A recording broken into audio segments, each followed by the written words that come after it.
He made it to 73 years old. He had never had a heart attack, never had a stent. His blood pressure was managed. His cholesterol was controlled. His cardiologist had seen him 4 months earlier and told him he was doing well. He died on a Tuesday morning, in his bathroom, alone. His wife heard him get up. She heard his footsteps in the hall. She put the coffee on the way she always did, and she waited for him to come and sit across from her the way he had done every morning of their life together. He did not come out.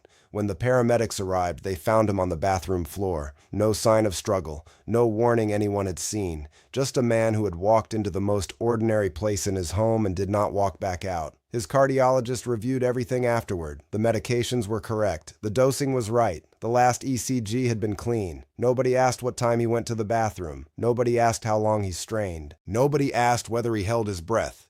Nobody knew to ask. I am Dr. William Harris.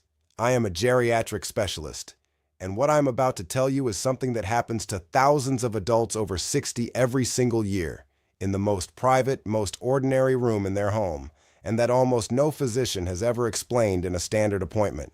There is a specific physiological event that peaks in the first 30 minutes after you wake up. It has a medical name. It interacts with your cardiovascular system in a way that becomes more dangerous every decade after 50. And it is something you are almost certainly doing right now, this morning, the way you have done it every morning of your life. By the time this video ends, you will understand exactly what it is, why it becomes more dangerous as the arterial walls age, and the 5 specific changes, all of them free, all of them available starting tomorrow morning, that change the conditions under which this event occurs. Stay with me through everything. Because what I cover about what is happening inside your coronary arteries during those 30 seconds, specifically what a Valsalva event does to plaque, is the piece that stops people cold. And it is the piece your doctor has almost certainly never said out loud. Before we go further, drop a comment right now. Tell me your name and where you are watching from. And tell me this, do you ever feel your heart racing or fluttering in the minutes after your morning bathroom visit? I want to know how many people watching this have been experiencing this and attributing it to something else entirely. I read every single comment. Let us begin. Before I tell you what happened to the man in the bathroom, I need to give you one piece of information. Because without it, nothing else will make complete sense. Your cardiovascular system does not wake up gently. Starting around 4 in the morning, before your alarm, before you open your eyes, your adrenal glands begin releasing cortisol to prepare your body for waking. Blood pressure begins climbing toward its daily peak. Heart rate starts to rise. The proteins in your blood that form clots become more concentrated and more active. By the time most adults over 60 are standing up and walking to the bathroom, their blood pressure is at or very near its highest point of the entire day. Their blood is at its thickest from 7 or 8 hours without water. Their clotting system is fully primed and ready to activate. This is the window your heart enters every single morning. And after 60, 3 compounding changes narrow the margin between that window being manageable and it being dangerous. Your arterial walls stiffen. The elastic fibers that once absorbed and buffered pressure spikes are gradually replaced by collagen. The artery no longer stretches and recoils the way it once did. Every pressure surge that a younger wall dampened now travels through the system in full. Your baroreceptors, the pressure sensors embedded in your vessel walls, respond more slowly. The compensating response arrives late, with less precision, and your autonomic nervous system, the system that makes real-time cardiovascular adjustments, moves more slowly than it did 20 years ago. What a younger system smoothed out in seconds takes longer, or does not get smoothed out at all. These 3 changes do not make the morning dangerous by themselves. What makes the morning dangerous is something most adults over 60 are doing in that exact window every single day. It is called the Valsalva maneuver. Most people have never heard that term. But most people over 60 are performing one every single morning. Almost none of them know it. The Valsalva maneuver is the act of closing off the airway, holding the breath, and bearing down. Most people perform it without any conscious awareness. It is the instinctive physical response to straining during a bowel movement. Automatic, involuntary, and for most of a person's life, completely unremarkable. But inside the body, it is not unremarkable at all. Here is what happens. Phase 1, the bearing down phase. When you close your airway and strain, the pressure inside your chest surges sharply. That pressure compresses the large veins running through the chest cavity, the vessels that carry blood back to the heart. When those veins are compressed, the volume of blood returning to the heart drops. The heart, sensing reduced input, responds. Heart rate accelerates. blood pressure spikes. And because the heart is now working harder while simultaneously receiving less blood supply, the coronary arteries, the vessels that feed the heart muscle itself, experience a brief but real reduction in flow at the exact moment demand is increasing. Phase 2. The release. When straining stops and the first breath comes in, the compressed venous blood that has been backing up behind the chest returns to the heart in a sudden wave. Cardiac output spikes. Blood pressure swings sharply in the opposite direction. In a young, elastic arterial wall, that hemodynamic whipsaw, up, then down, then suddenly up again, is absorbed and managed without incident. The wall flexes. The sensors compensate.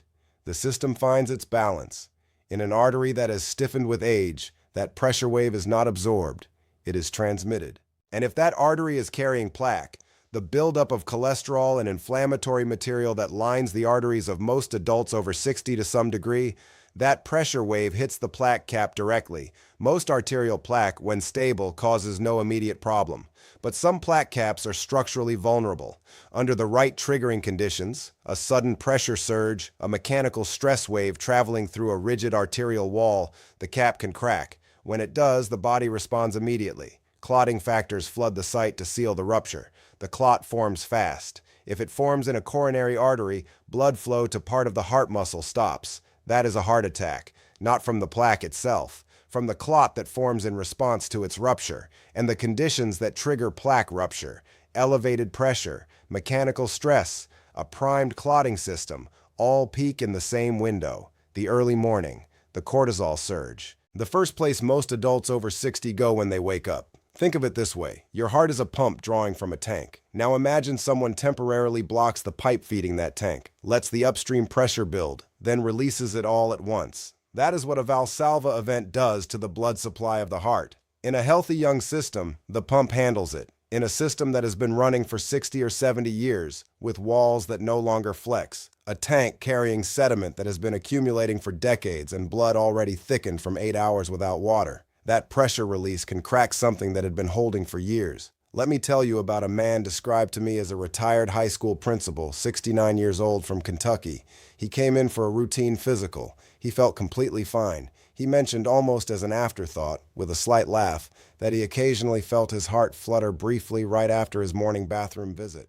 He was slightly embarrassed to have mentioned it at all. He thought it was nothing. He assumed it was coffee. I placed a 48-hour cardiac monitor. The arrhythmic episodes appeared every single morning between 6:50 and 7:15 with striking regularity. Brief, real, tied to one specific window. I have been doing that every morning for 69 years, he told me when I showed him the data. It never once occurred to me that it was something I was doing to myself.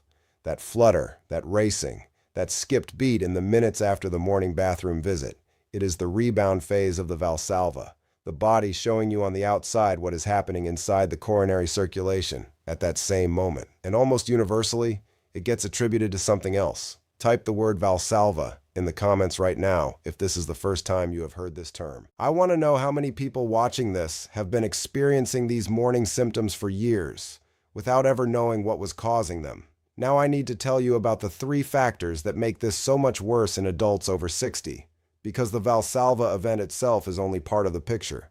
What amplifies it, what turns a manageable physiological reflex into a potentially fatal cardiovascular event, is what these 3 factors do when they all occur simultaneously in the same narrow morning window. Factor 1. Morning blood viscosity. After 7 or 8 hours without fluid, your blood plasma volume is meaningfully reduced. The red cells, the clotting proteins, the inflammatory markers, all present, but in a smaller volume of liquid. Your blood is thicker than it was when you went to sleep.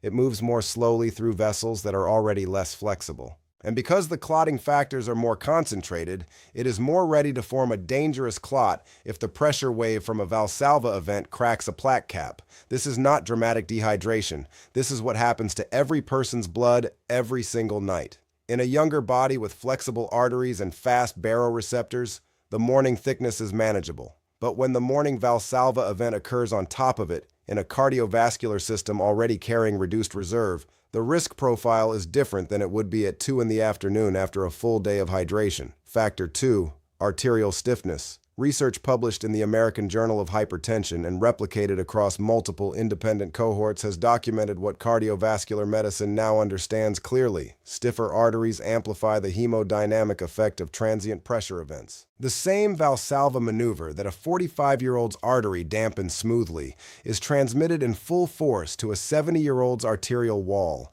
and to any plaque sitting inside it. The stiffening is not pathological. It is not disease. It is a structural change that happens in virtually every adult as the elastic fibers of the arterial wall are gradually replaced by collagen over decades. Normal, but normal does not mean safe. Factor 3. The medication timing gap. Most blood pressure medication is prescribed to be taken in the morning. For patients who take it at night, it may be near its lowest plasma concentration, exactly when the cortisol surge is pushing pressure toward its daily peak.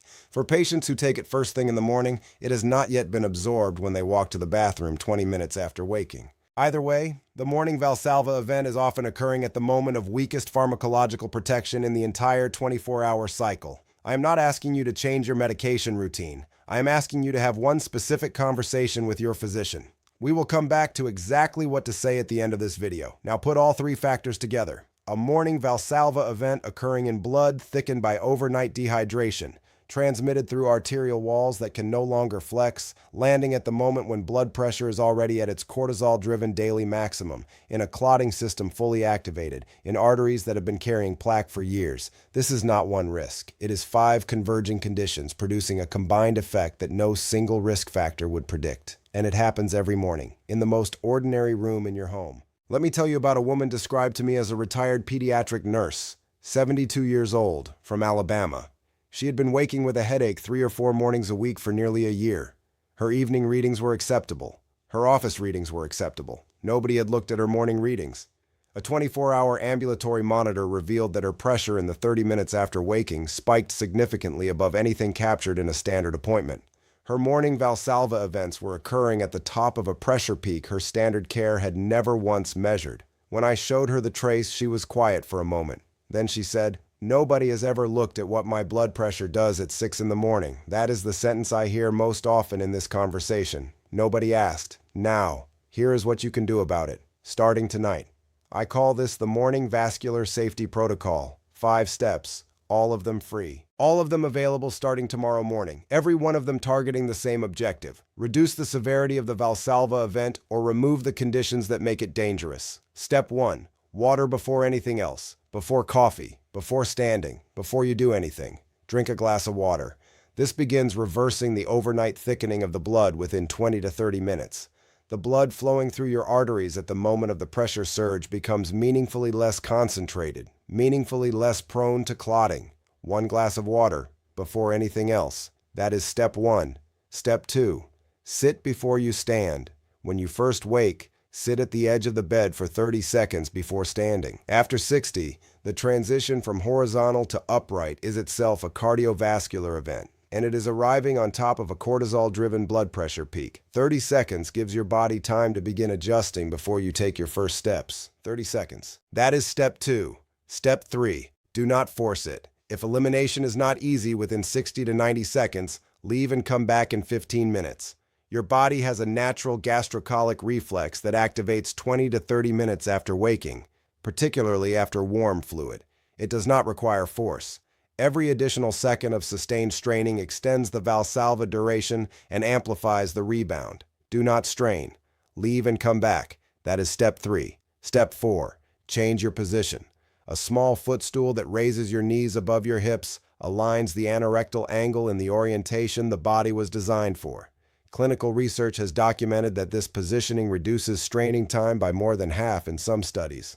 Less straining means a shorter Valsalva event. A shorter Valsalva event means a smaller pressure spike. A footstool costs less than $15. It is available tonight. That is step 4. Step 5. Measure the window that actually matters. Begin taking your blood pressure at 2 specific times, immediately before bed and immediately upon waking before rising or coffee. Keep a 2-week log. If your morning readings are consistently higher than your evening readings, that data is telling you something your standard office visits have never captured. Bring that log to your physician. When you call or see your physician, say these exact words. My morning blood pressure readings are consistently higher than my evening readings. I would like to discuss ambulatory monitoring, specifically to understand what my pressure is doing in the first 30 minutes after I wake up, and whether my current medication timing is protecting that window. That sentence will do three things. It will present data your physician cannot dismiss. It will introduce the specific window, early morning, post-waking, that standard care almost never evaluates. And it will open the door to ambulatory monitoring, which captures what is actually happening in the hours your standard office visit never sees. A physician practicing good medicine will engage with that question directly. And if the answer is that nobody has ever measured your overnight blood pressure, that answer is important information too. I want to come back to the man who died on a Tuesday morning. He was not unlucky. He was doing exactly what millions of adults over 60 do every morning. Exactly what the body signals it needs to do. Exactly the way he had always done it. Nobody warned him that the body changes. Nobody told him that the arterial walls he had at 73 were not the arterial walls he had at 45. That an action that had been physiologically safe his entire life was becoming, year by year, decade by decade, more dangerous as those walls stiffened and his morning blood pressure climbed higher and his blood grew thicker overnight while his clotting system grew more eager to activate. He was not unlucky. He was uninformed.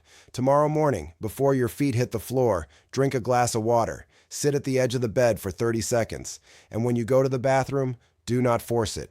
Three things. That is where it starts.